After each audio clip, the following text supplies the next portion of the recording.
What do you think? This meeting is being live streamed. Wow. Got it. Now I have to be careful what you're saying. Ah. Okay. Good evening, everybody. We are in Parashat Vayera, the fourth Parsha in the book of Bereshit. And there is a number of very interesting discussions in the Parsha. The first one is when the angels are coming to visit Abraham, that we're going to speak a little bit tonight. And they bring him the good news that his wife is going to have a baby, Sarah. There is the story of Sodom and Amorah and their punishment for being destroyed since they behaved also very inappropriately. We're going to discuss a little bit of it tonight. Then there is the story of Abraham and Sarah giving birth to Yitzchak, a very famous story, because this story is being read every year on Rosh Hashanah. The first day of the new year is when we read the story of Sarah giving birth to Yitzchak, and then on the second day, Rosh Hashanah, we are reading the second story, which is in this week's Parsha, of the binding of Isaac, which Hashem challenged and tested Avram to see if he's going to be able to even give up his son after birth, after waiting for him for so long, and just because God had said so. And this story is obviously yet another big story that we are reading every year on the second day, Rosh Hashanah.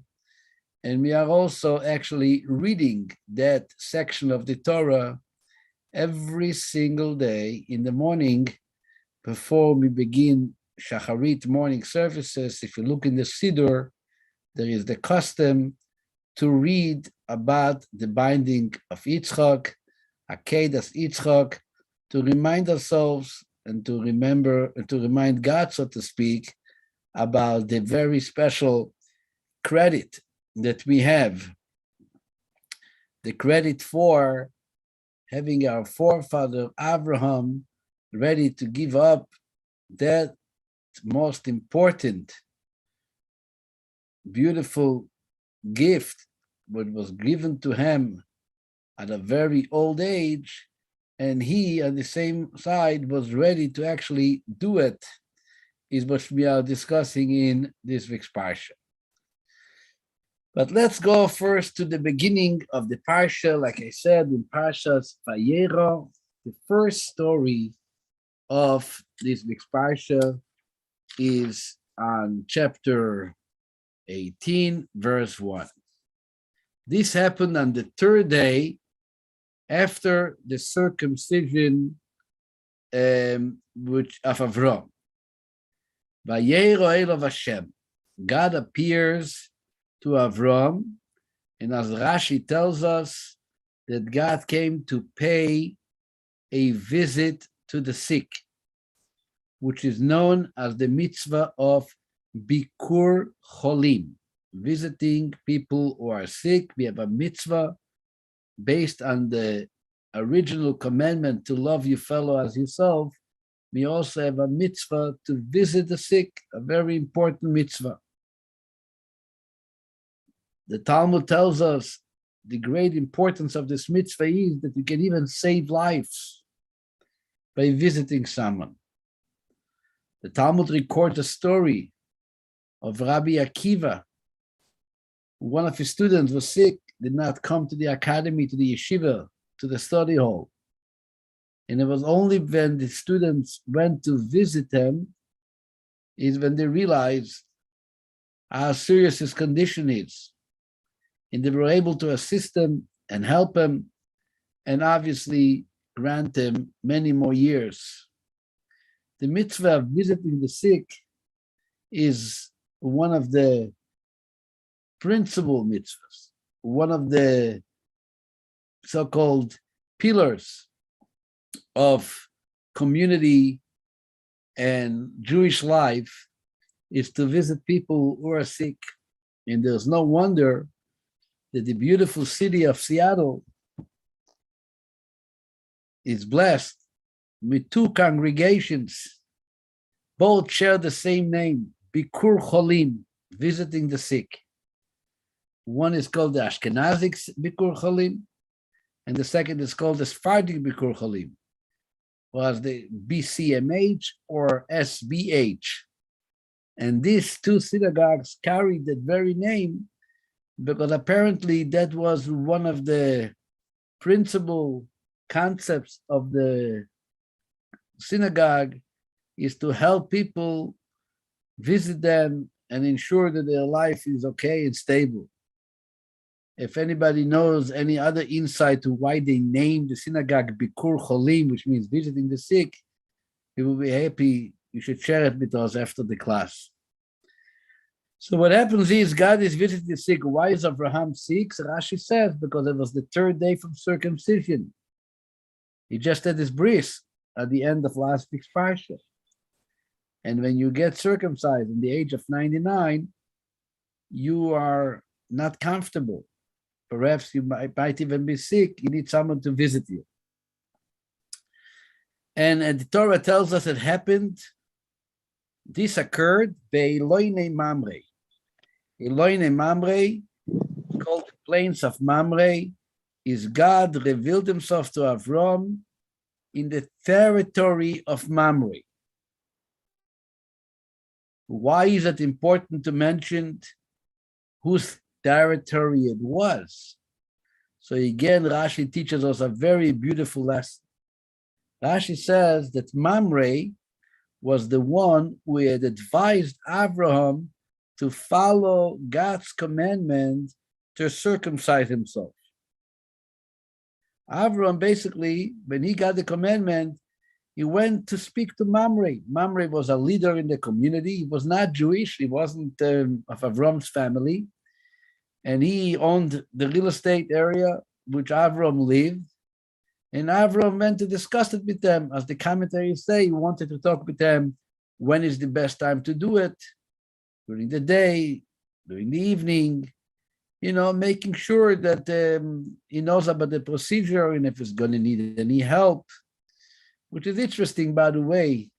The Rebbe once spoke about the fact that Avram is getting a commandment by God to go and to circumcise himself. Why are you really discussing it with Mamre? Why do you need this Mamre, the non-Jewish neighbor, to tell you how to do it, what to do, when to do it? So the commentators give all kinds of ideas. Some say he was physically supporting him, and so on. But the Rebbe said it was a way of involving Mamre in the idea of circumcision. Meaning, even though Mamre was not commanded to circumcise himself, it was only for Avram and his family, but it was important for Avram that Mamre should learn about the covenant which God has with the Jewish people, all the way to the point of establishing that covenant as a stamp in the flesh. Choisam bris kodesh, as we say, the holy covenant of the flesh, and that's what involved Mamre in this discussion. The Mamre told them exactly, perhaps, the medical procedure, and he assisted them, and that's why the Torah tells us that God revealed himself to Avram. It was in that place called Eloine Mamre, the plains of Mamre.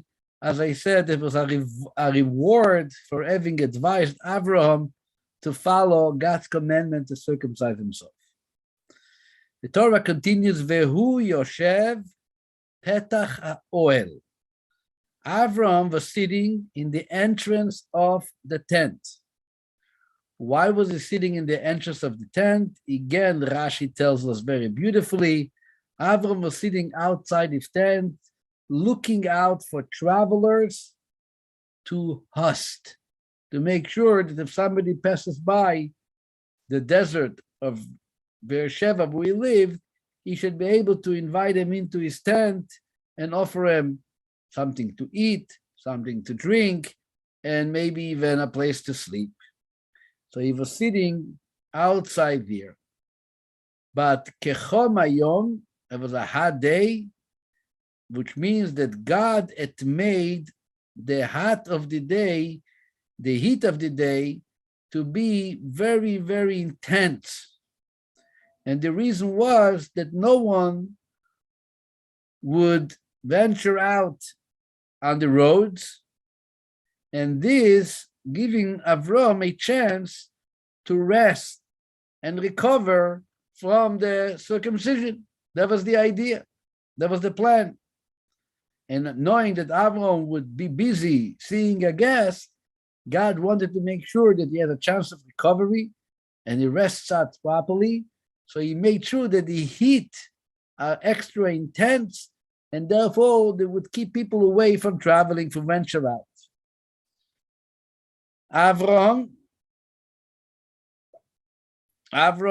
which is in the presence of God. The Medrash says that Avram actually tried to stand up, and God said, "You remain seated, and I will stand." And which is interesting, that I'm going to speak to you and take care of you, but at the same time, I want you to remain seated. What happens next is verse 2. God, as the Torah tells us, intended to send 3 angels to Avram. Each of the angels was sent with a separate mission. And that was intended to be sent to him after visiting him.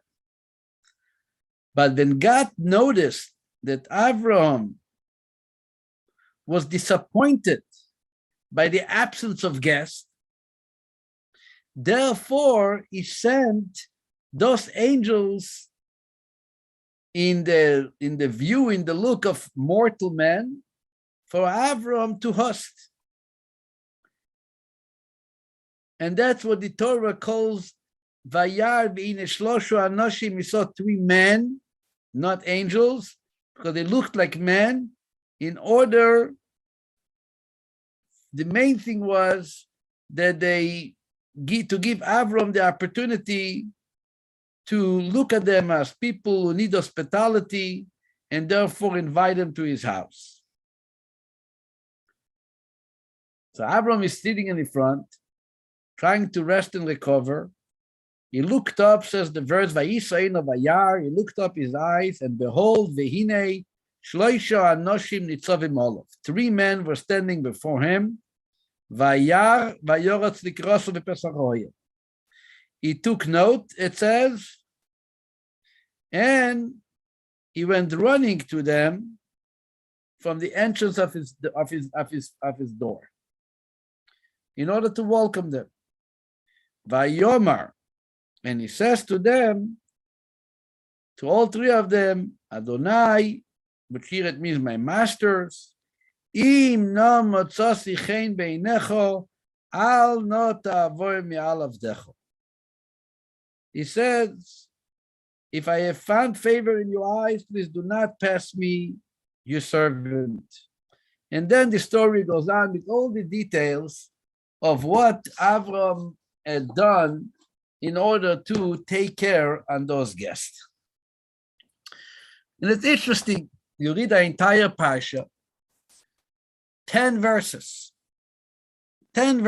in this beginning of the Parsha, which goes into a very specific description exactly what Avram did to take care on those guests. The Torah spends more than 100 words to tell us how wonderfully Avram got involved with those people. Sarah is rushing to bake fresh loaves of bread. Avram is rushing to slaughter 3 cows, that each of his guests should be able to be provided with the tongue of the cow.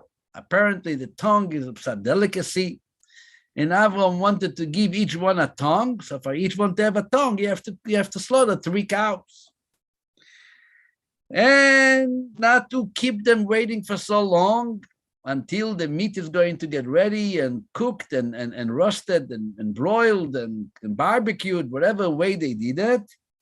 Says the Torah that Avram also gave them earlier some milchiks. It mentions butter. It mentions milk. So basically, they were able to have a beautiful meal because milk and milk you would need together. So first they had milk, and after an hour, they were able to be served a beautiful, detailed meal of fleischiks. Right? 10 verses. 10 verses describing this entire involvement in hospitality. And yet, you wonder, it's beautiful. It's very impressive. Really impressive to learn such nice things about Avram. But there's just one problem. One big problem. What is the problem? Avram is wasting his time. Avram is wasting his effort. Avram is wasting his money. Why is he wasting it? Because the people are really not people. This is not human beings who are going to enjoy your coffee and celebrate a good steak and be able to enjoy it. This is not people. This is angels. Yes, if you have people exhausted from traveling through a desert, I understand that it makes sense to learn and to find out how much somebody was ready to offer and to give them and to get involved in caring for them. But this is not people. This is angels. They are not hungry. They are not thirsty. They probably don't know the difference between a good steak and some chicken wings or who knows what. It's all the same for them. What's the labor? What's the toil? And feel bad for the cow that was just slaughtered for no reason. Mela, no. But you also realize that the Torah shares so much information about a story which seemingly, physically did not mean much for those who are going to enjoy that meal. It meant nothing for them. And Rashi actually tells us from the Talmud a very interesting concept based on the principle that when you're in Rome, you should act like a Roman. You know, the saying goes, right? Basically, when you are in a certain location, you should adapt the custom and the behavior of that location. So Rashi said, how do we know it? The Talmud actually said, where do we know that you should always keep to the traditions of the locale? The Talmud says, because we find this story by Avraham, and we find the same story by Moses. We find this story by Avraham, that when the angels came, even though they weren't hungry, nevertheless, they pretended that they are hungry. Nevertheless, they enjoyed the food. Why? Because if they visit Avram, and Avram's house is a place where people eat, so they also pretended as if they eat. Says the Talmud, Moses in the other end, when he was up in heaven receiving the Torah, 40 days and 40 nights, he did not eat, he did not drink. Why? Because he was adapting the custom of the locale he was visiting, which is heaven, and in heaven, no one eats and no one drinks. So Moses also stayed away from eating and drinking. But practically speaking, the question is, if they did not eat and they did not drink and they were not satisfied, so then where and how can we look at that and get impressed with Avram's achnosas orchin, with Avram's hospitality, then seemingly there was really nothing there, practically speaking. The question becomes even further, and this is the Rebbe's question. The Rebbe says, in the Talmud, there's a very interesting statement. The Talmud statement goes as follows. Listen to that. G'dayla achnosas orchim yoser mikabolas pnei shchina. If you consider visiting God, or God coming to visit you and being occupied with that visit, or welcoming guests, what's greater? Get involved with your guest is better and greater than being busy with welcoming God. Wow, what a statement. Where does the Talmud take it from? Says the Gemara, the proof is from Avram. Avram has an amazing visitor. I'm sure all his life he waited to welcome such a guest. He has Almighty Himself, B'chvodo be'atzmo. God Himself is coming to visit them in His tent. Vayera elav Hashem. That's the beginning of the Parsha. Hashem appears to Avram. Hashem reveals Himself to Avram. And yet, what does Avram tell God? I'm sorry. Please stay, wait around, because I am going to take care of guests. And from that, we learn, for the rest of generations, the importance of taking care of guests, of welcoming guests. And you say, 1 second, you learn a lesson from a story which didn't really involve guests. Not only that, God was kind of left on the expense of taking care of guests, which are not really guests. This is angels. And you tell God, stay here. I'm busy with something else. How do you dare doing it? Imagine the following scenario. You call your wife, or your daughter, or your father, your mother, your son, in the middle of the day. Say, hello, how are you? You get into the conversation, 2 minutes into the conversation, your wife, your husband, your son, whoever it is you called, your loved one says, 1 second, somebody else is calling in. Hold on, I'm taking the phone. Okay, it's very annoying for some people, right?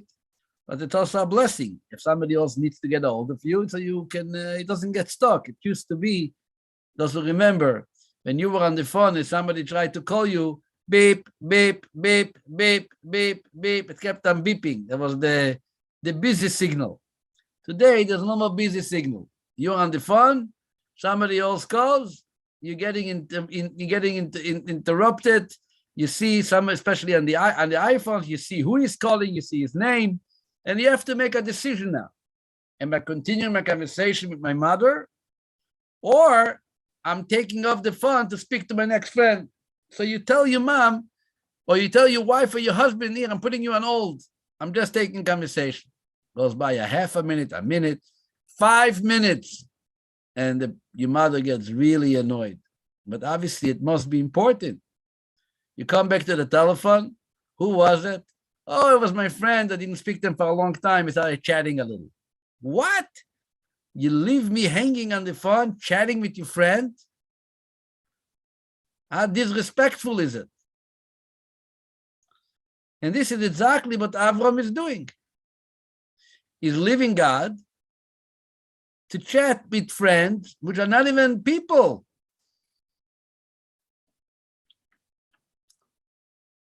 This is the question we're trying to understand today.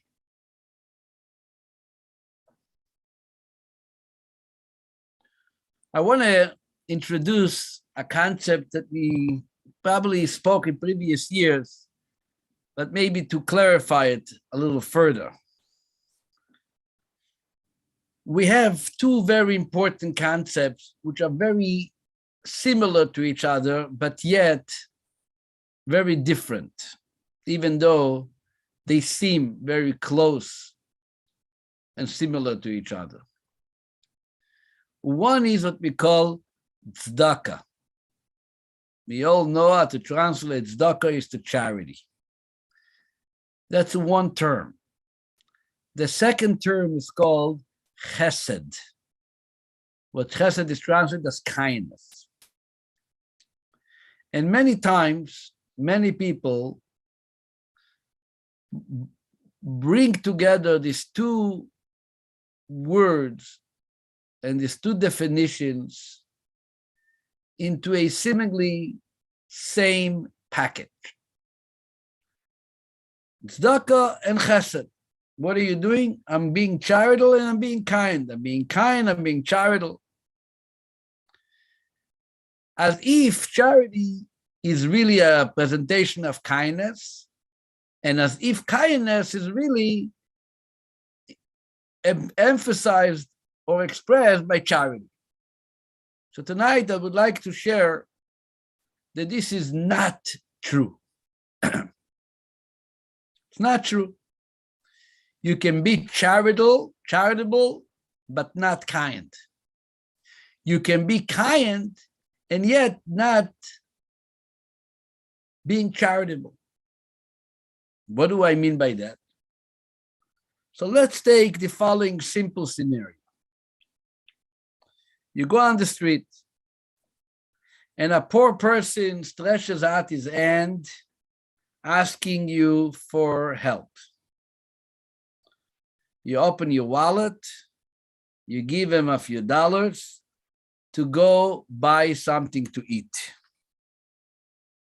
What do we call it? Seemingly tzedakah. You gave him money for charity. Physically, you helped that person who was hungry and needy to have what to eat and what to drink and how to buy himself something to eat and to drink. As the Talmud tells us, matter of fact, Rashi brings it also in the Chumash. Rashi brings it somewhere later in the Parsha. When a person, it says Rashi, you walked, the Medrash says a person walked on the street and he lost a few dollars, fell out of his pocket. You lost money. Walks by a poor person and he sees there is a $5 bill on the floor. And he says, oh, so great, now I can walk into Fred Meyer and buy myself a loaf of bread. And he does it. Did the person who lost the money fulfill the mitzvah of tzedakah? Says the Torah, yes. Yes. You fulfilled the mitzvah of tzedakah even though you had no intention to give tzedakah. You don't know what happened to me that lost $5. You might even feel bad that you lost $5.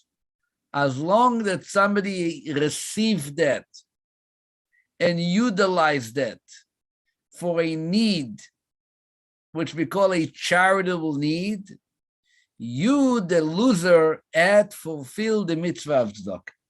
That's what the Medrash says, and Rashi brings it actually in Chumash. If you ask the person who lost it, would you rather find this money that you lose? What's going to be the answer? For sure, 100%. Money I worked for, I earned, belongs to me. I would like to find it. I would like to get restored, returned to me. Says the Gemara that nevertheless, the fact that a poor person found it and he was able to take advantage of it in order to sustain himself and to provide for himself, therefore, this is the mitzvah of tzedakah, and you fulfill the mitzvah without any intention. Your heart is not in it, your mind is not in it, your kavanah, your intention is not in it. Gornish bit gornish, you're a simple loser that you lost $5 out of your pocket. In Yiddish, they call you a shlei mazel. And that shlei mazel, right? That shlei mazel is the one who fulfilled the mitzvah because the money was used for a good purpose by somebody in need. We don't have to go further than a very important biblical mitzvah, which the Torah tells us, and we read it every holiday for the Torah reading. It's called the mitzvah of shikha. Shikha. What is the mitzvah of shikha? You're on a field and you forgot to harvest the edge of the field. You forgot. You put it out for later and you forgot to come back to it. That becomes your mitzvah that the poor can take advantage of it and should take advantage of it. And the entire mitzvah is entitled, I forgot. I left it behind. And that becomes your gift to the poor. Actually, it's a required gift to the poor. So you say to yourself, how can I fulfill a mitzvah by not being conscious about what I'm doing? How can I fulfill a mitzvah? It should be counted as a connection with God and consider it as a fulfillment of my life if I was completely unconscious. I wasn't aware what's happening. Says the Torah, we couldn't care less what you thought or what you had in mind. What we consider is the receiver. The receiver, was he able to enjoy the fruit of your loss, of your forgetfulness? That is considered tzedakah. Because when it comes to tzedakah, the idea of tzedakah is, as we say in Yiddish, tachlis, bottom line. He got it or he didn't have it. Is he able to support himself? Yes, no. You just enjoy the fact that your money came to good use. You feel your heart, your intent is not what is in our consideration. In the other end,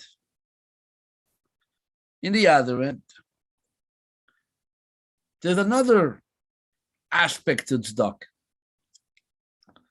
Another story in the Talmud. The Talmud tells us in Masechet Ketubot, the Talmud brings a number of stories, things which happened during the destruction of the Beis Hamikdash, of the temple in Jerusalem. Says the Talmud a story that it was after the destruction, the terrible destruction, the devastating destruction of the temple in Jerusalem, the first temple. And there was a rabbi with the name, the second temple. There was a rabbi with the name Rabbi Yochanan ben Zakkai, famous Rebbe and leader of the Jewish people during that time period. Rabbi Yochanan ben Zakkai left the city with a group of students right after the destruction of the temple. And they see a Jewish young lady is involved in a very degrading, a very undignifying job. What is she doing? She is collecting straw or barley out of the dung of the cattle. The famine, the hunger was so terrible, and there was such a lack of food that Nebuch, this young girl, is trying to get out some of the barley which was left in the dung of those cows. Rabbi Yochanan ben Zakkai approaches closer to this girl, and he realizes the tragedy of this story. This is not just the tragedy of people being hungry and looking for food and ready to even search through dung in order to get something out to eat. He knew this girl. He was officiating the wedding of this girl. The girl is the daughter of a very famous wealthy Jerusalemite person with the name of Nagdimon ben Gurion. He was one of the richest people in Jerusalem. And the Talmud actually tells us stories about this guy, Nagdimon ben Gurion. Ben Gurion, Ben Gurion, the first prime minister of Israel. But this guy, his name, Lahavdil, was Nagdimon ben Gurion.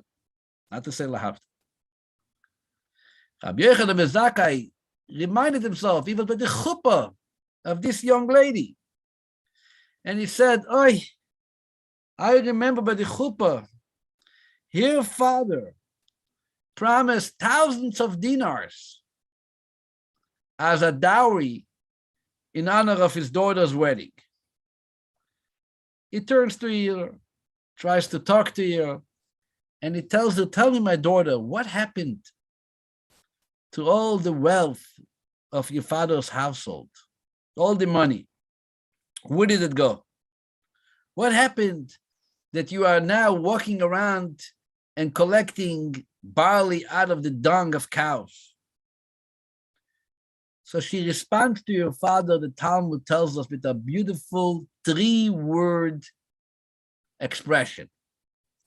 The 3 words are melach, salt, mammon, money, chaser, missing.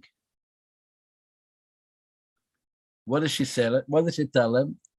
She tells to Rabbi Yochanan, you don't know the story of my father's money, I will tell you. Melach mammon, my father salted his money, and therefore chaser, now it's lacking.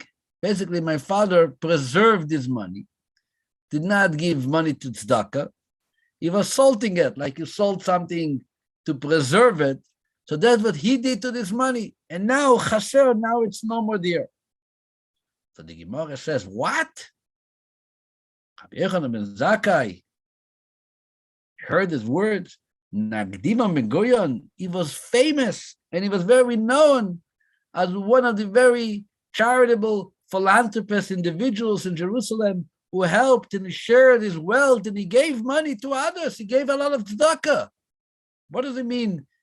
Salting his money caused the loss of his money.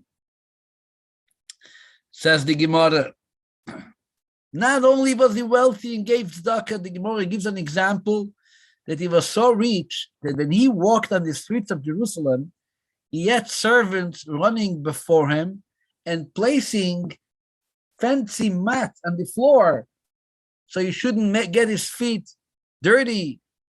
But those mats were not collected. Those mats were left after stepping on them so the poor people of Jerusalem can pick them up and take them home. That was one of the legacies left by Nagdimon ben Gurion. One of the stories about his great charitable giving. So what does it mean? The money was salted and therefore it's gone. So the Gemara says, I will tell you, he was very charitable, but it wasn't in consideration of the poor. It was rather to bring honor to his own name. When you look at the Talmud and you say, honor to your name is a problem to tzedakah. Who cares what happens to you? Didn't we just say that no matter what, where and when, tzedakah is the most important part to make sure that the receiver gets what he needs? So if he was giving tzedakah, even he had maybe inappropriate intention, it shouldn't affect him in any way. He should still be rewarded because he gave so much for others. So here it seems that there is some type of kavanah, of intention needed when it comes to tzedakah. So the point is, we are talking about 2 separate things.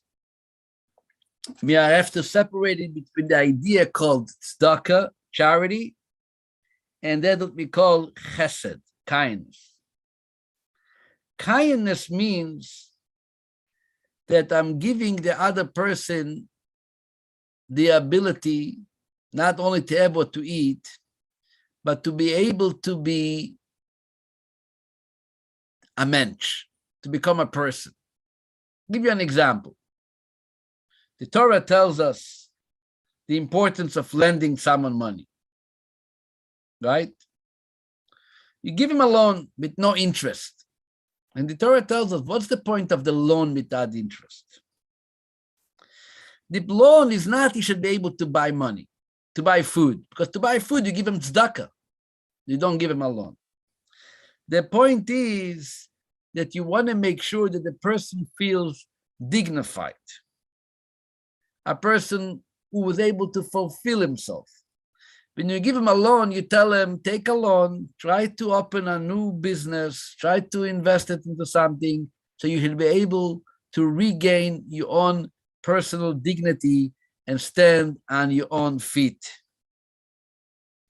This is what we call chesed. This is what we call kindness. Famous classic story that they always say when they talk about this concept. They speak about two business people which were on a business trip, and it came before Shabbat, and they realized that they're going to get stuck before getting home. So they went over to the Jewish community area. They knocked on the door where they saw a mezuzah, and they asked, can they stay there for Shabbos? They need a place to eat, a place to drink, and hopefully a place to sleep. Knocking on the first door of this Jewish community with the mezuzah, the owner of the house, the balabas, opens the door and he says, that's what you need? Sure. For $1,000, I will let you in for Shabbos. They say, listen, we have no choice. It's before Shabbos. And we can't travel anywhere, and it's getting late. To start looking around for a place to stay is going to end up to be homeless on the street. Okay, we're going to give you what you asked. They give him the $1,000, and they wait to welcome Shabbos. They go to shul, they come back, and there's a beautiful meal set up on the table. And one guy tells the other, no, listen, if we already paid money, let's at least take advantage of it. Let's enjoy the meal, right? We are not, he owes us, we paid for it. And they sit down and they really enjoy a good meal. And then the next morning again, it comes to breakfast, to lunch. They feel very comfortable because they paid money. So they felt, if we paid you, let us at least enjoy and take advantage of it and eat as much that we can eat and drink as much that we can drink and not feel like it was, you're doing us a big favor. When it comes the end of Shabbos, they come, they say goodbye to him, thank you. He takes out $1,000, which he took for them the day before, and he says, take it, this is yours. They say, what do you mean it's ours? This was the charge you took from us. He said, no. You stood yesterday in front of my door like two Nebuch cases. People are going to suffer Nebuch all Shabbos being stuck somewhere.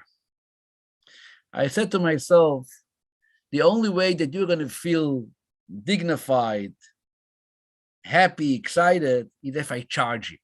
If I charge you money, at least you're going to feel, I'm not a schlepper, I'm not a Nebuch. I got something for my money. So I wouldn't let's enjoy it. But obviously, you are my guests. I would never take money for hospitality. Take back your money and enjoy your trip. This is the idea of not only giving someone, but considering the receiver. Considering his feel, what he feels, what he really needs, how to give it to him. This is the idea of chesed. Chesed is a feel of the heart. Chesed is an attribute. Chesed is an emotional feel of being kind. Being kind is more than just being charitable. Being kind is allowing the person to feel validated, allowing the person, the receiver, to feel dignified, and allowing him to know and to realize that there is hope for him too. As the Rambam talks about, that the real way of tzedakah is not just giving it, sending in a check and goodbye, but rather sharing some words of comfort to the receiver that, one day you're going to be able to make it too. I was also in a situation like this. I know somebody else was in a situation like this. They came out of it. You let the person feel a part of.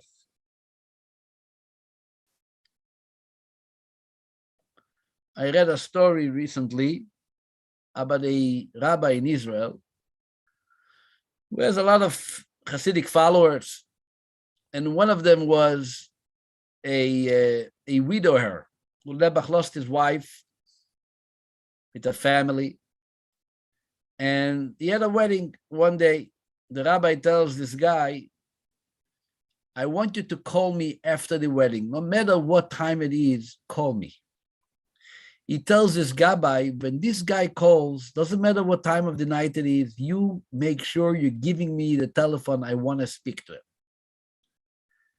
It was the night that individual, that widower, married his daughter.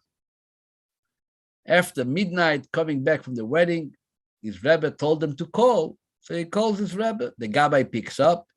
He hands over the telephone to the rabbi, and the rabbi sits down and started asking him very specifically how the wedding was, how many people came, how was the music, how was the banquet, how was by the man, how was by the woman, is the bride excited and happy, did she have a lot of friends coming, going over details and details, how was the caterer, was the food good.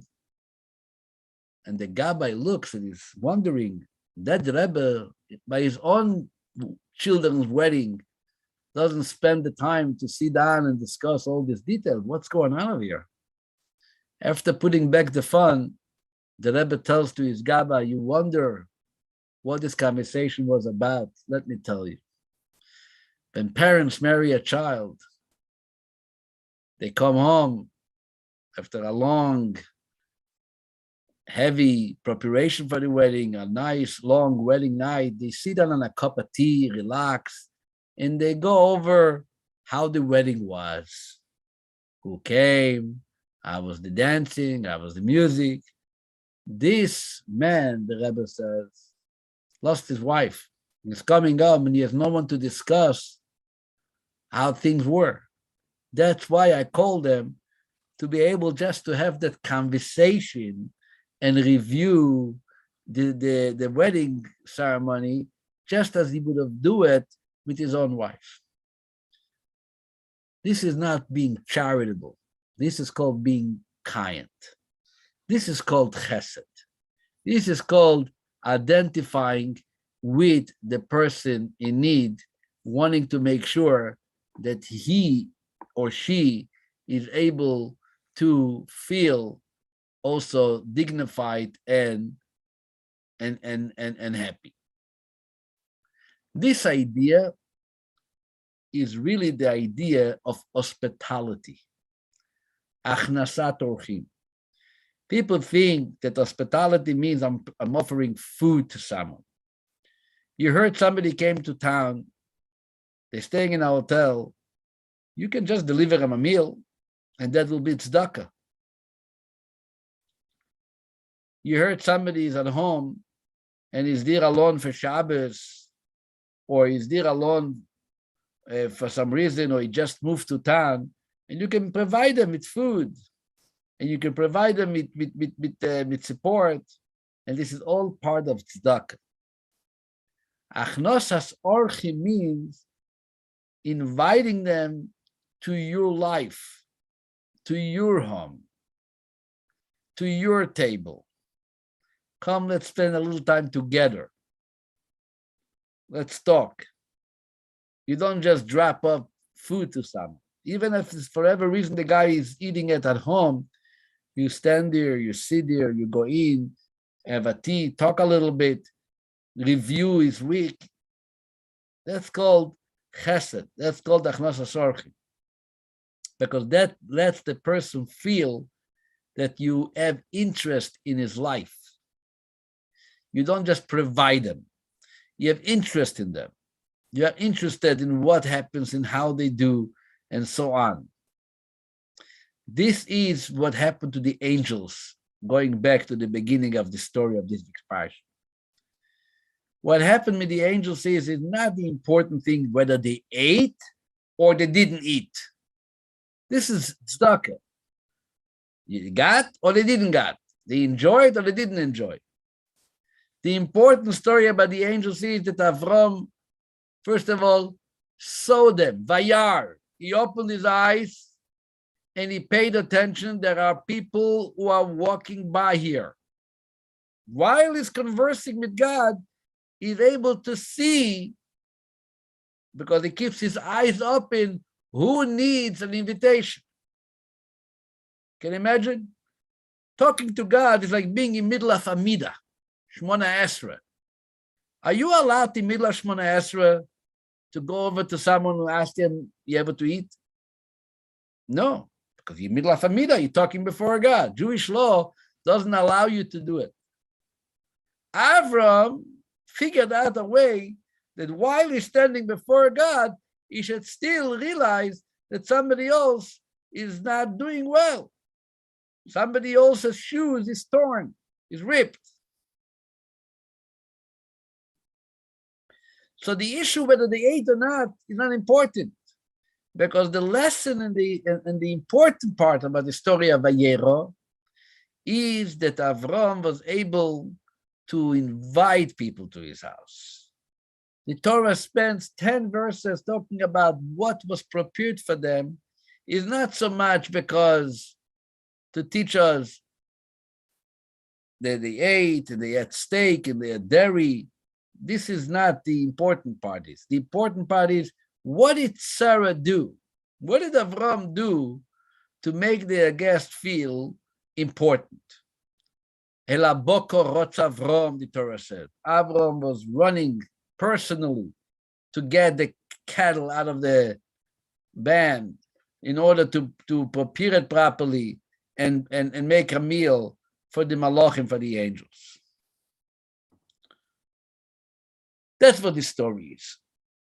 And I had mentioned that the Rambam, the Rebbe says that very beautifully, that the Rambam, in the book of Maimonides, it mentions the mitzvah of hospitality.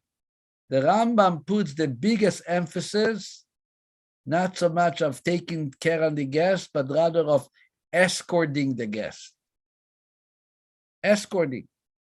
And the Rebbe says, because this exactly is the point. When you escort a guest, this is the moment when you show your interest in the guest himself, rather than just doing him a favor and providing him with food. It's when you get up off your chair and you walk some extra steps with them outside of your house.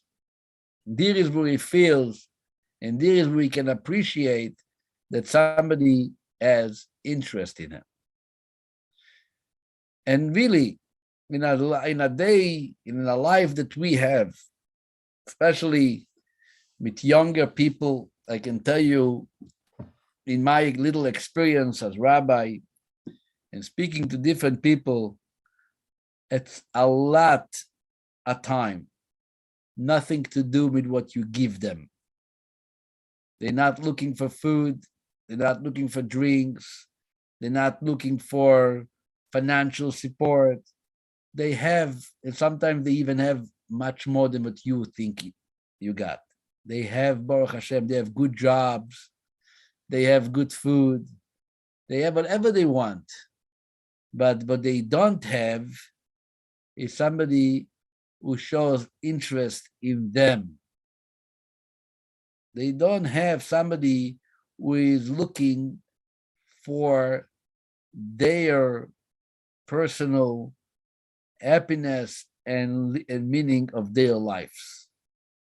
And that's what they are searching for. not in a way of wanting recognition or honor or respect. No, we're not even talking about it. They just want to be validated as human beings. And that money is not always going to do for you. And food and drink is not going to do for you. You know, it's somebody who looks you in the eyes and he asks you, and how are you? And how are you doing? And what's going on in your life? That's it. Simple question. We can't even imagine how many things will come out when you are able to engage with people, everyone. I'm talking about everyone.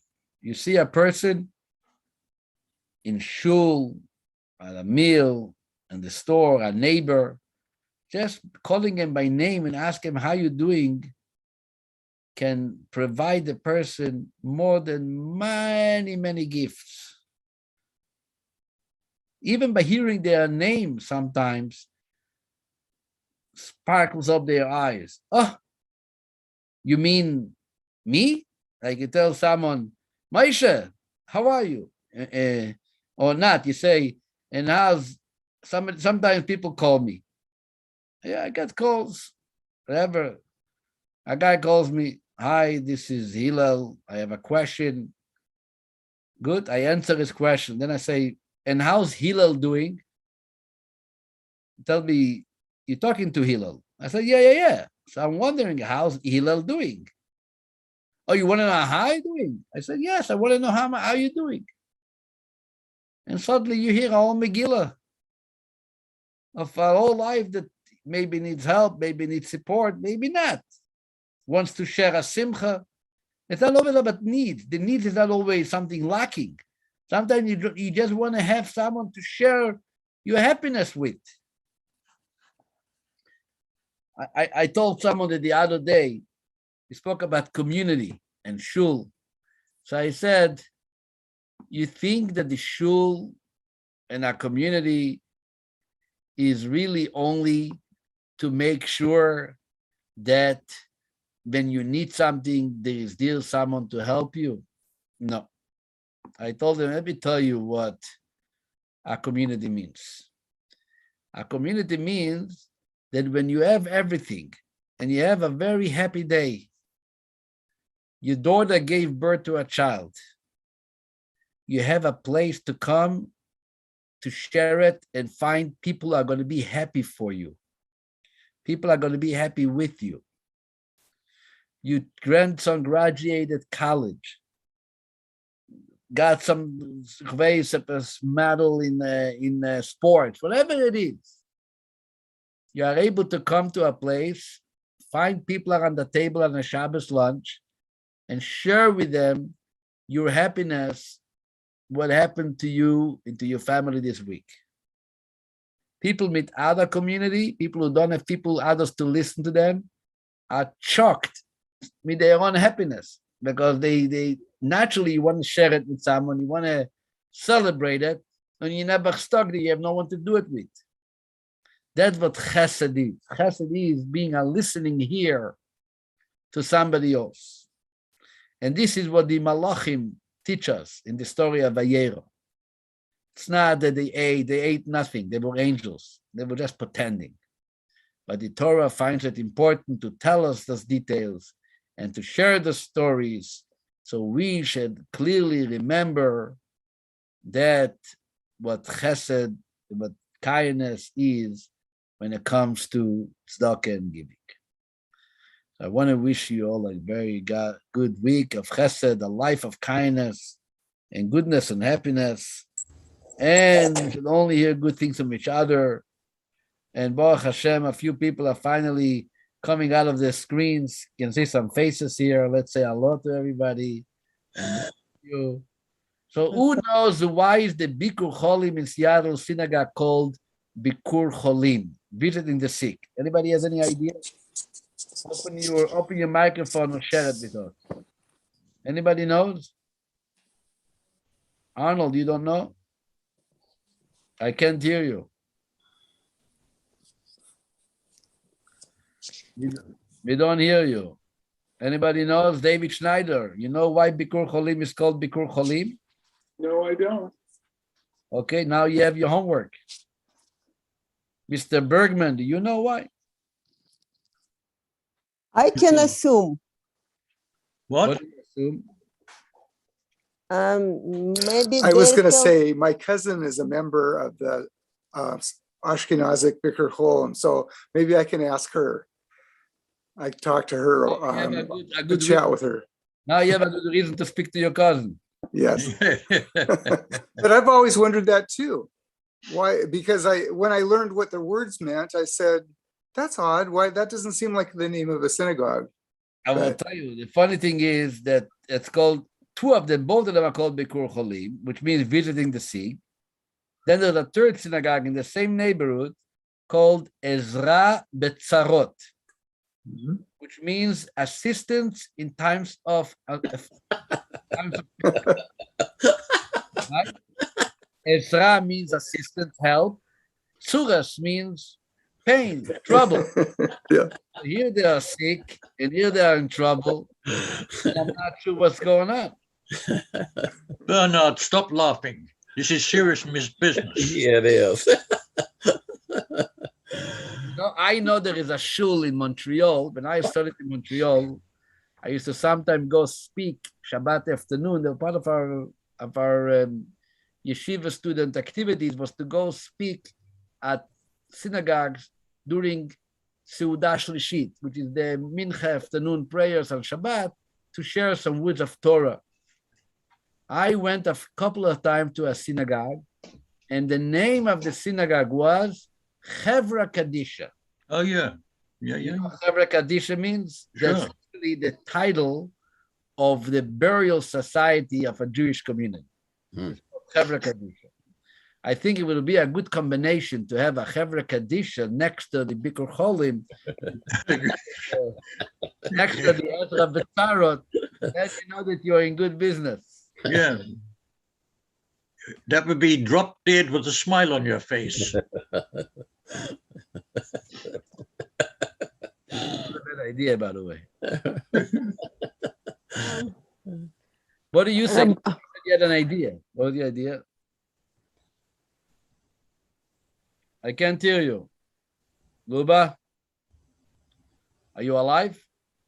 Do we have to call the Bikur Cholim?